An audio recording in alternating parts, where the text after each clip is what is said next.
laundromat.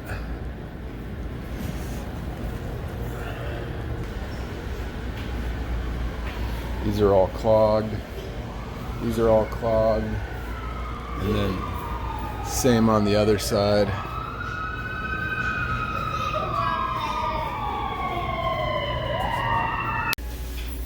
Alright, so I have it in the clean out here.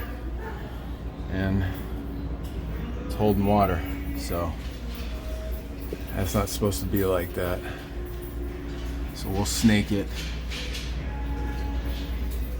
from there. Alright, so I couldn't get the snake to go down there, so I had to pop the roof off and put it down the vent right there.